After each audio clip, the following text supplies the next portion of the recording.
So, Mark, did you see the pictures from the guy who climbed the Statue of Liberty at New York, with no, cables or guides or anything? And apparently, he does this all over the world. He sneaks up places. Said no one even noticed him up there, and took pictures like pointing down. So he has receipts. Yeah, crazy, crazy. Would you do that? No. But no, it seems like even if somebody did see him, they probably think he's up there like cleaning or something. Like, most people see people doing stuff they shouldn't. If you just act like you're supposed to be there, most people will just be like, "Oh yeah," and brush it off. Like, when I worked at Kmart in college, there was a guy in the back room that wasn't supposed to be there. He was like a VP visiting, and I just walked by him and was like, "Oh, he looks like he's supposed to be here." And then he went to the manager and he's like, "I saw three employees and not one stopped me and asked me why I was back." Here. I just saw a TikTok of a guy who pretended to be a McDonald's executive, and he goes into the McDonald's and he just starts telling people stuff, pretending he's like a corporate executive, and they believe him because he acts the part. So I think that makes a lot of sense. I think it's crazy. Like, I've seen plenty of there's this whole community of people who like to do this free climbing, buildings. They like scale skyscrapers, I mean, one little mistake and it's all over. Like, I don't know. Well, Not for that's me. like. Do you ever watch those documentaries about climbers that do like free climbing up like all these crazy faces? Like, first person to ever do it, and every single one ends up with them dying. Like, it just they all die young, like 40s or less. Yeah. Every freestyle climber ends up dying, and they're doing what they love. They know they were going to die. I guess that's fine. This is the same type of thing. Like, if this guy does it enough, he's going to fall. It's just going to happen. Well, on that note, let's get into the show.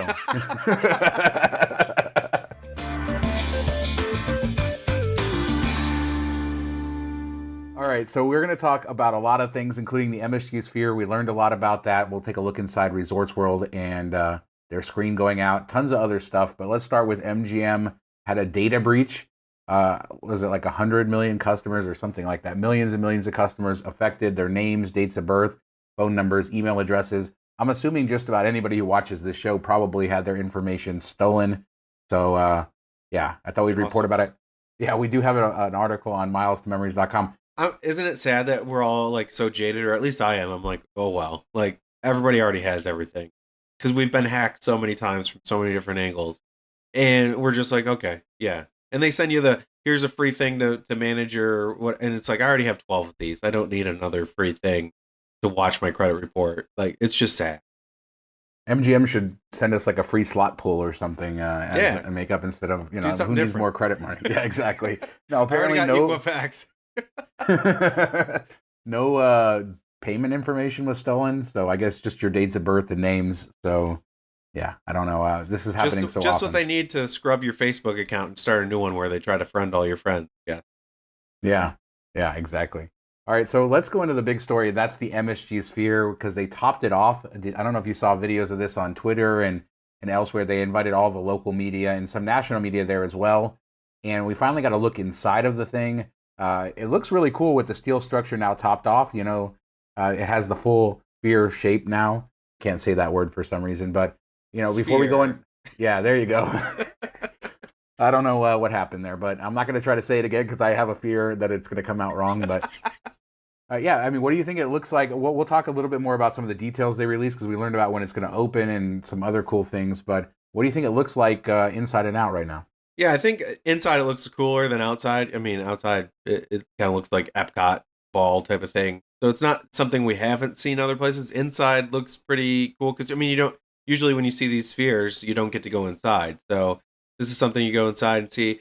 And with them adding, all the TVs and stuff, which I know you want to talk about in a second, to the inside, I think that's now I'm starting to get it a bit. Where I've always kind of thrown shade at it. I still think $2 billion is just insane amount of money for this, but I think like having it all immersive when you're in a concert, if they do it right, which is a big if, kind of drawing you in with the light show as well as if it's all streamlined together, which I'm sure some shows won't work well with it and others will like spend a lot of time focusing on this.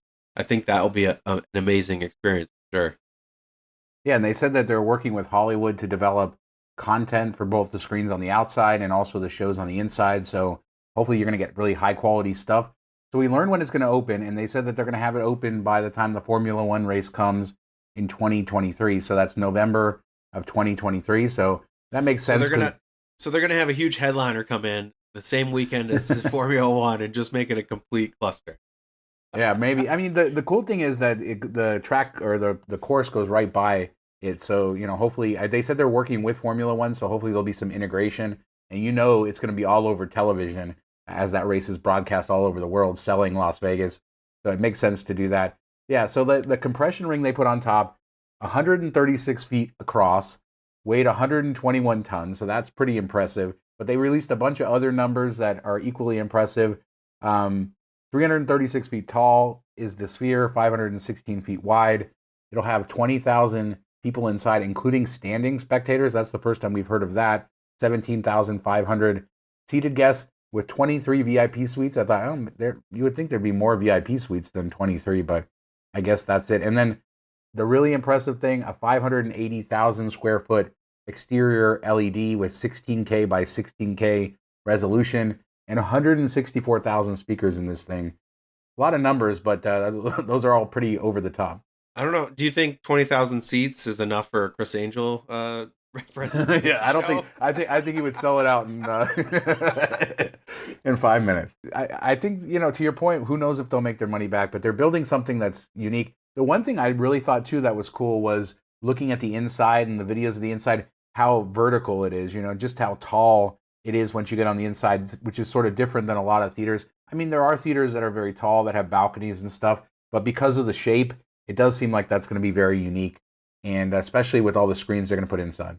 Yeah, I wonder, like, the guy standing in there, like, how many people are going to get vertigo being up there, because the shape makes you feel like you're almost leaning forward a bit and you're high up, and I don't know. I'm sure there'll be a few issues with that.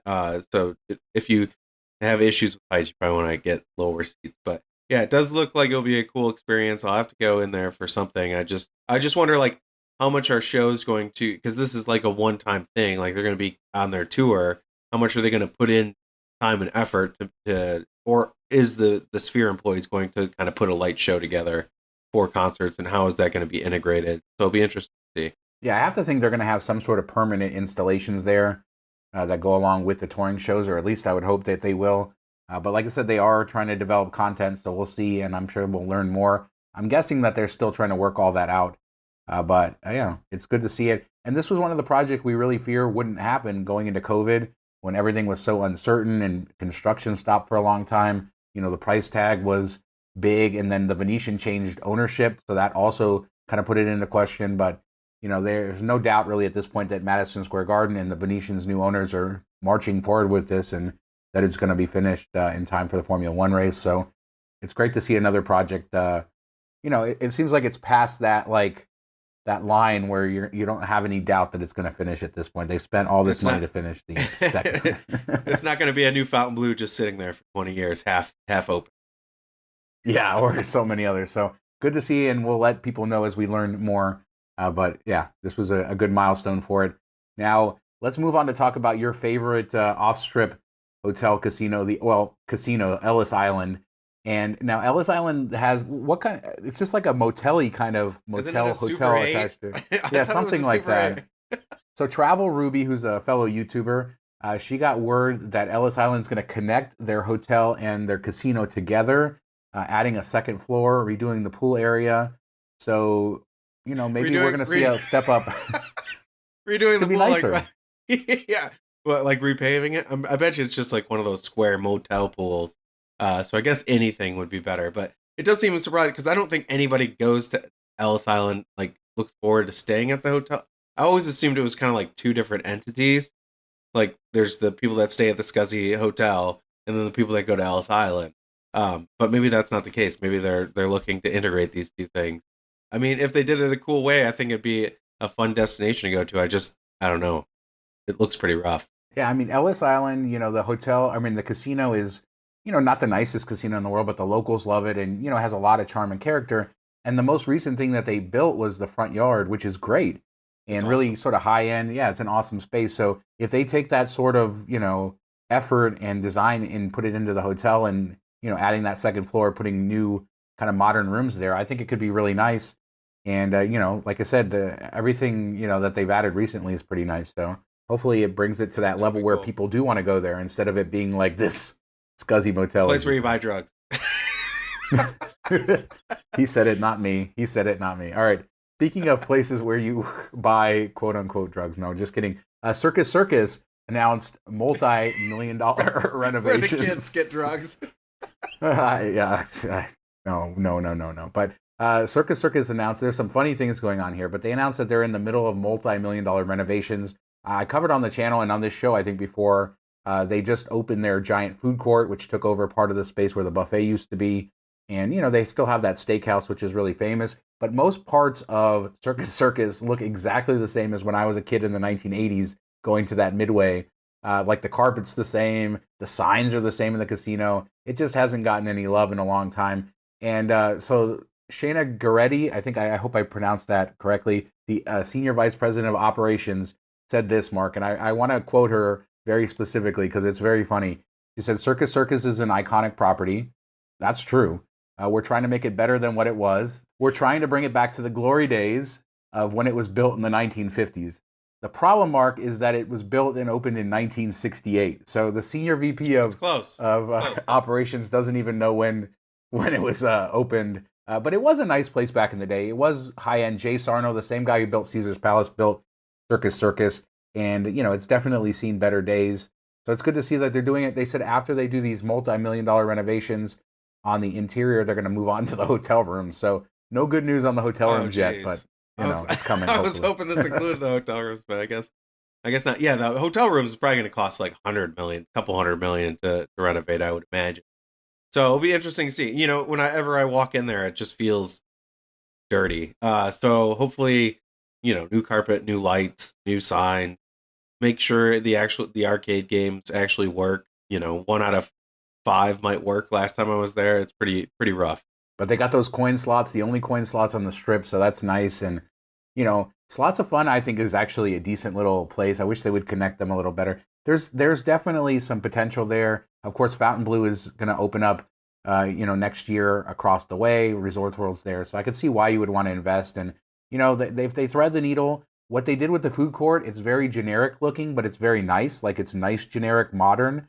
So you lose some of that circus theming, but they built something nice. So if that's sort of the way they're going to go, I think it'll be fine. For what it is like a lower mid-tier property. But until they do the rooms, it's still going to be a struggle because those rooms are just very old and dated. Although, Circus Circus does have a water park. They have water slides there. So there's a lot. And, of course, the amusement park. So, there's a lot of potential there. So it's good to see, they finally got an owner that wants to give them some money, and that's Phil Ruffin. So, yeah, wishing them the best for sure. But hopefully she learned when it opened after she said the 1950s, because that's kind of embarrassing.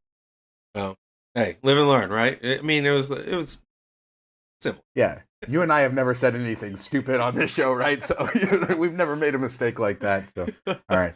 Yeah. So we don't want to throw any stones here, but all right. So there's another sports betting report had this interesting story about sports gamblers. And we've talked a lot about apps, sports betting apps, and really how they've just taken over all across the country. Not every state, but so many states have made it legal. And, you don't have to go into a casino anymore. It's all on your phone. And some of the interesting findings that come out of this article, and we'll have a link in the description, basically saying among Americans who participate in sports betting, 24% of them place bets daily, while 42% place bets a few times a week. 39% of daily gamblers, they bet half or more of their monthly take-home pay, which is just another insane number. 80% of daily gamblers say the habit has had a positive effect on their lives, which I've lived in Las Vegas to know long enough to know that that's not true. I'm sorry. I mean, is this industry really creating? Are we going to see like a lot of negative repercussions in society because of sports betting being so prevalent, or is this just going to be a minority of people in the long term? Yeah, the thing I thought was kind of funny or interesting was 6 out of 10 daily gamblers say that it adds income, or they think of it as extra income. The pros don't even, make money. They make like 52%, 55%. That are doing this like for a living. So 6 out of 10 making money seems a bit of a stretch on sports betting. But hey, it is kind of crazy. I will say the half pay thing could be a misleading number. I wonder if that's like if you're just rolling the same amount each day. Like let's say you start the month with a couple $100, you bet $50, and when you win, you bet you could get there without really betting huge amounts. But if you're like taking half your pay and lumping it down and doing that at once, that's a different story. But yeah, I think it will have a negative effect for sure. If you're doing like crazy parlays for $3, trying to win $100 for fun each night, hey, that's I could see that. That's like buying a scratch off ticket. So I think it all depends on where you're at and how well you know yourself and what you can handle for sure. Now, I have a little bias growing up in Las Vegas. I saw how gambling really affected a lot of people. And, I've talked about this before. It's not just sports betting, right? There's online casinos. You live in Michigan where online casinos are legal. So you have an app on your phone, just like for sports betting, that is a casino app. And I don't know why any politician would want this to be legal, quite honestly. I think, I do this show. I love Las Vegas. I understand the casino industry and why it's there and, the positives of it. But I question making it so easy for people to lose money. But it's eye opening, and we're not legislators, so we're not making the rules. And it's just very interesting to see those numbers. Yeah, yeah. So we'll put a link down. People can read more about it. It's just some interesting stuff. Speaking of interesting, did you see that the screen on Resorts World is already like burning out in certain areas, or at least it did temporarily? I wouldn't say interesting. Expected. Yeah, I mean, it's got to be really hard to maintain that. Once something burns out, I'm sure that I'm sure they have the people. Is it like the Christmas lights where one screen burns out? You got to figure it out and like twist them all and see which one did it. No, well, I wonder if you can access it from behind, like from the hotel rooms, because if you've ever stayed in one of those rooms, it's like this layer just outside the windows. So I wonder how they change it. Do they do it from the exterior? Do they do it like open a hotel room window and do it? I don't know. Yeah, that'd be kind of cool to watch. Maybe we should just go stand there and wait for them. Did you see? I don't know if you saw this. That the taco place that they had out front already closed. No, I didn't. Well, that was because that was there was some the gaming control board was investigating one of the owners of that with some kind of crime ties and stuff like that. So I'm not surprised that it did, because there was some issues with that. The only late night place to get food in Resorts World done. Well, we did get a look in Britney Spears' palace. Now, when Resorts World opened, I was able to sneak inside some of the palaces while they were still under construction because they weren't ready on opening day. So I got to look at some of them, like the pools outside. Didn't really get to see too much of the interior, and I've seen pictures and stuff like that. But TMZ had a really good look at the palace that Britney Spears recently stayed in, and it's a beautiful, beautiful place. You could see it definitely would attract some whales, high rollers, wealthy people.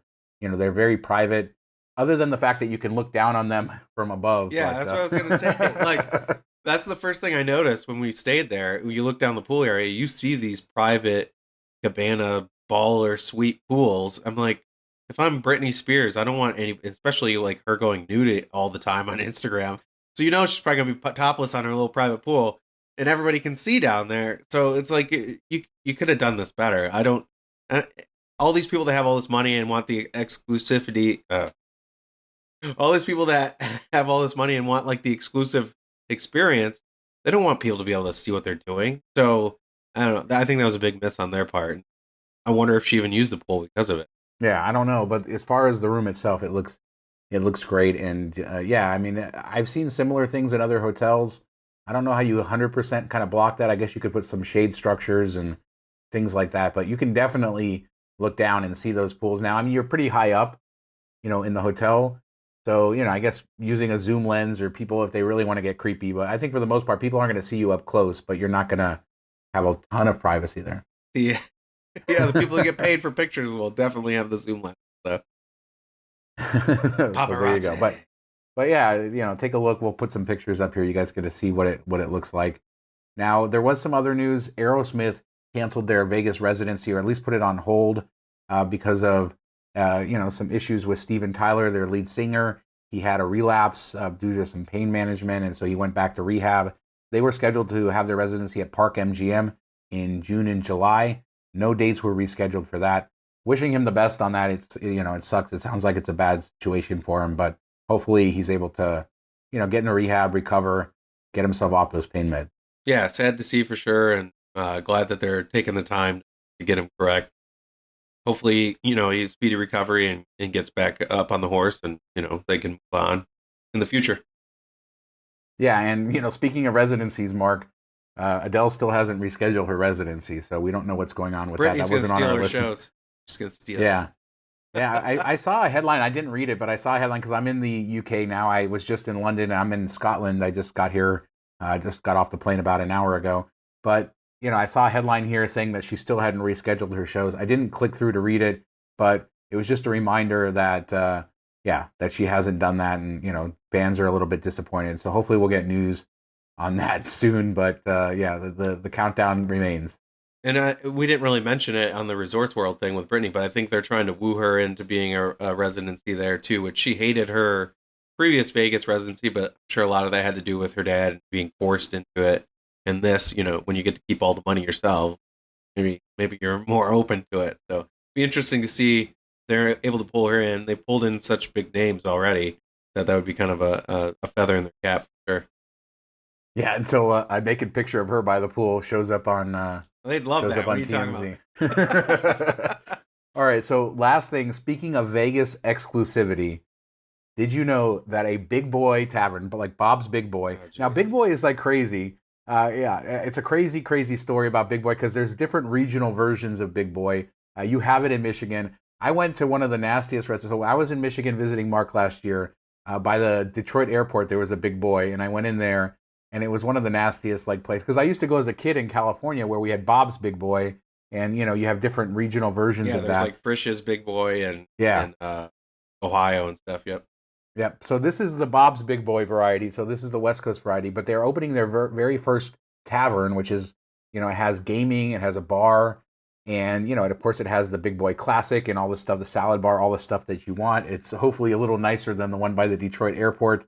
I saw some reviews saying it's pretty good. I can't wait to go there when I'm back in Vegas. I love Bob's Big Boy. Oh man, I love it. Big Boy is such a dying brand. I mean, everybody 60 and above loves Big Boy. Like, I don't know why you would open a new one. Like the ones around here are always pretty empty. I know people like the salad bar, the Slim Jim, stuff like that, but it's all older people. Like when my mom comes into town because she lives in Florida now, they don't have it, so she always wants to go to the Big Boy by our house. I'm like, no, I'm not. I don't want to go. You can go. Like, go get she likes their dressing, their salad dressing or whatever. But it's a weird thing to be opening up because it's it's like Pizza Hut. It's a dying brand. I hope it does well. Yeah, I mean, I do love their blue cheese dressing. Like, I think it's great.